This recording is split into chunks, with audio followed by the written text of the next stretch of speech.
question sur la déclaration conjointe d'hier sur l'aide humanitaire. Vous utilisez un langage, je ne sais pas comment dire, atténué, mais vous dites que ça peut constituer une violation du droit international, alors que c'est clairement une violation. Donc pourquoi ce langage dans cette déclaration? Quand on voit des déclarations sur la Russie, par exemple, le langage est très direct, alors qu'on a l'impression que vous faites attention un peu. Sur la Russie, on ne parle pas d'aide humanitaire, mais je vous renvoie aux multiples déclarations qui ont été faites sur justement l'acheminement de l'aide humanitaire à Gaza, où on a toujours dit que c'était une obligation qui reposait sur Israël au titre du droit international. Ok. Et juste pour le plan, les Américains et les Israéliens ont refusé le plan. Donc, juste pour faire un suivi pour ce que ma collègue a demandé, est-ce que l'Union européenne va prendre des mesures peut-être pour arrêter ce plan de déportation des Gazaouis? Est-ce qu'il y a un rôle aujourd'hui pour la France, alors que les États-Unis prennent toutes ces décisions unilatérales? Est-ce que les pays arabes seuls vont pouvoir progresser avec ce plan si les Américains et les Israéliens refusent?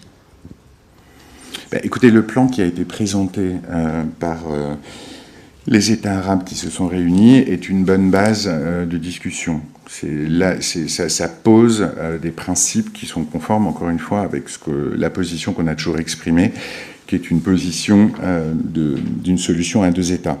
La suite des discussions, je ne peux pas vous la raconter puisqu'elle n'a pas encore eu lieu. Donc évidemment, il y aura des discussions qui vont s'ouvrir avec tous les partenaires concernés, les partenaires, Israël d'abord, les partenaires régionaux, les Européens, les Américains, effectivement, qui ont un rôle important dans la région. Mais je ne peux pas il m'est difficile de vous dire ce que donneront ces discussions. Les Européens prendront pleinement leur part dans leurs discussions. Ils ont toujours été très actifs sur ce sujet, tout particulièrement les Français. Je peux vous rappeler tous les déplacements du ministre dans la région. Les échanges, comme je vous le disais, dans les éléments d'agenda vont continuer. Il y a un G7 qui se retiendra, un G7 des ministres des Affaires étrangères qui se tient la semaine prochaine au Canada. Ce sera à l'ordre du jour et ça sera un sujet de discussion.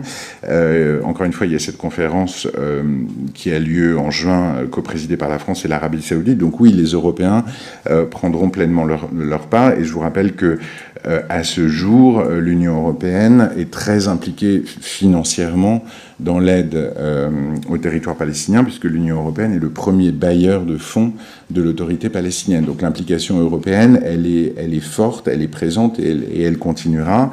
Les discussions vont commencer avec des positions qui devront être discutées, mais en tout cas, la position française est claire.